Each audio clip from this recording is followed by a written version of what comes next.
Laughing under the cloud के episode 4 की starting होती है और सारो मास्क वाले बंदे के ऊपर हमला करता है और उसको गले पकड़ लेता है और उससे पंच मारने लगता है। फिर वो मास्क वाला बंदा सारो को गले से पकड़कर दीवार पर दे मारता है और हमें फ्लैशबैक दिखाया जाता है जहां पर सारो के पूरे फैमिली को किसी ने मार दिया और ये कोई और नहीं, ये यही मास्क वाला बंदा होता है। वो सारो को जो कि अभी बच्चा है उसे गले से पकड़ता है और उसका गला दबाने लगता है। उसका गला दब रहा होता है, सारो मदद के लिए चिल्लाता है। तभी टैंका वहां आता है और उस मास्क वाले बंदे पर हमला करता है। टैंका बोलता है, कौन हो तुम? तभी सारो तलवार उठाकर हमला करने की कोशिश करता है, लेकिन वो मास्क वाला बंदा उस पर हमला कर देता है, जिससे बचने के लिए टैंका को अटैक अपने ऊपर लेना पड़ता है, जिससे टैंका बहुत जख्मी हो जाता है। टैंका बोलता है, डरो मत, मैं तुम्हारे पास हूँ। तभी वो मास्क वाला बंदा वहां से चला जाता है और सीन वापस आता है और वो बंदा सारो को छोड़ देता है और फिर हमें ग्रीन हेयर दिखाया जाता है, वही यामिनो स्क्वाड वाला। वो जेल की तरफ देख रहा होता है और तभी उसके पास साजुने आता है और पूछता है कि तुम यहाँ क्या कर रहे हो? ग्रीन हेयर बोलता है कि वो बस यहाँ पर सिक्योरिटी चेक करने आया था। तभी सीन जेल के अंदर आता है। सारो अपने चेंबर में बैठा होता है और उसके पास वही सिक्योरिटी गार्ड आती है और बोलती है, तो तुम होश में आ गए। वो बताती है कि तुम बेहोश हो गए थे। फिर वो बोलती है कि मुझे बताओ कि तुमने आइसोलेशन सेल में क्या देखा? मुझे वहां जाने की परमिशन नहीं है, तो क्या तुम मुझे बता सकते हो कि वहां क्या है? सारो बोलता है कि अपने हायर अप से पूछो। वो बोलती है कि वो नहीं पूछ सकती। सारो उसे बताने से मना कर देता है। फिर वो बोलती है कि क्या मैं हायर अप्स को जाकर बता दूं कि हमारे अंदर एक स्पाई भी है? तो सारो बताने को मान जाता है और वो उस बंदे के बारे में बता देता है। फिर वो जाने लगती है और बोलती है कि तो वो एक फूमो है। तभी सारो बोलता है कि तुम्हें उस बंदे के बारे में पता है? वो बोलती है कि किसे फर्क पड़ता है। सारो बोलता है, मैं जानना चाहता हूँ। फिर वो बोलती है कि कैसा होगा तुम्हारे पूरे परिवार को एक ही दिन में खो देना। तभी सारो उसे रोकता है और बताता है, तो तुम्हें रिवेंज चाहिए? वो बोलती है कि हाँ, मुझे रिवेंज चाहिए। सारो बोलता है, उस बंदे ने ही मेरे पेरेंट्स को मारा था जो उस सेल में है। मैं भी बदला लेना चाहता हूँ, लेकिन मैं पावरलेस हूँ।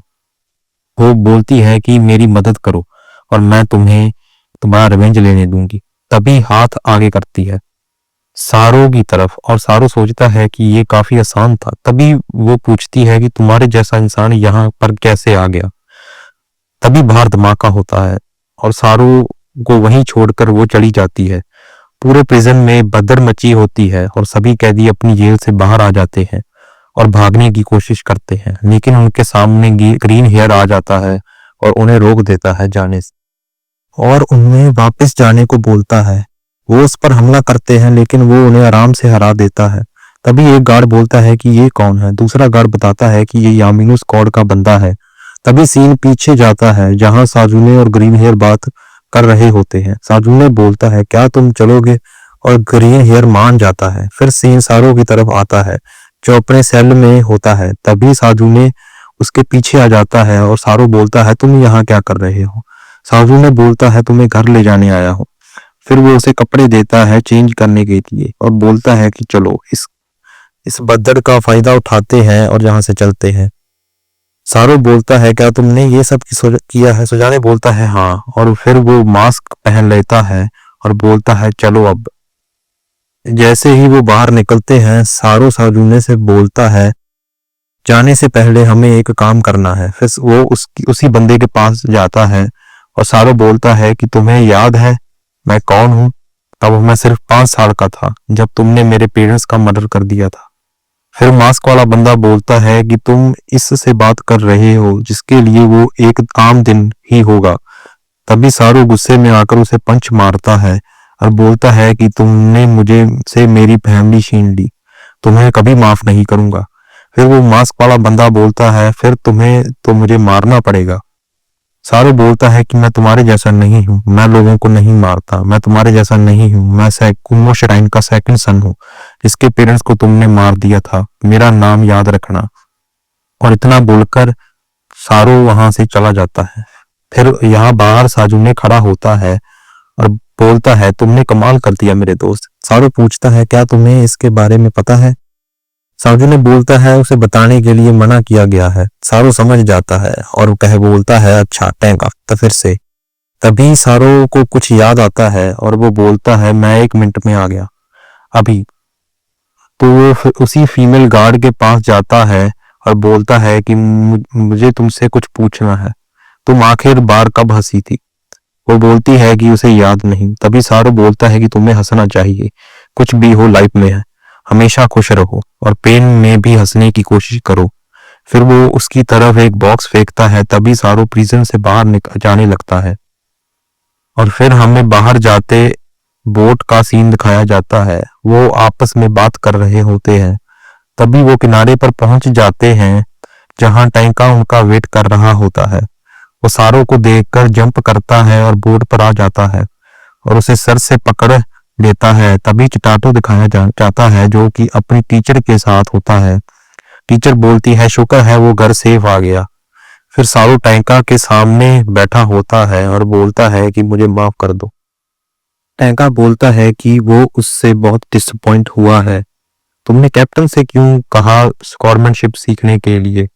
तुम्हें क्या मुझ पर भरोसा नहीं है? तुम उन लोगों से दूर रहा करो, वरना तुम मुसीबत में पड़ सकते हो। तुम्हें ऐसा नहीं करना चाहिए था, तुम मर भी सकते थे। हम सब बहुत चिंता कर रहे थे तुम्हारी। तुम मुझ पर रिलाई क्यों नहीं करते? मैं सब संभाल सकता हूँ। सारू बोलता है, मैं तुम पर रिलाई करता हूँ हमेशा से, यही प्रॉब्लम है। क्या तुम मुझ पर रिलाई नहीं कर सकते? हम एक फैमिली है, तुम मुझ पर भरोसा कर सकते हो। तभी टैंका बोलता है, मतलब तुम अब बड़े हो चुके हो। तभी टैंका इमोशनल होने लगता है। पास जाने चिटाटो के पास आता है और बोलता है कि क्या तुम अंदर जा सकते हो? फिर सुजाने टीचर को से बोलता है कि जो भी तुम्हें पता है अरुचि के बारे में, अच्छा होगा तुम टैंका के रास्ते से हट जाओ। मुझे लगता है कि उसे पता है कि वो क्या कर रहा है।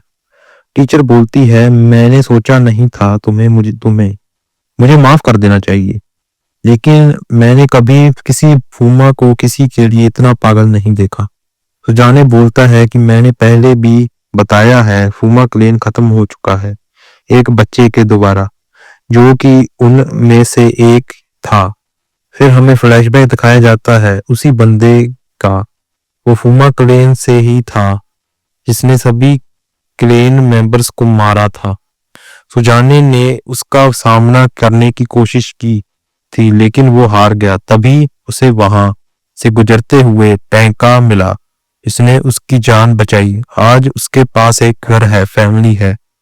मैं फिर से बोलता हूँ, फूमा क्लेन मर चुका है। मैं एक सर्वेंट हूँ कुमो ब्लड का। और इतना बोलकर वहां से चला जाता है।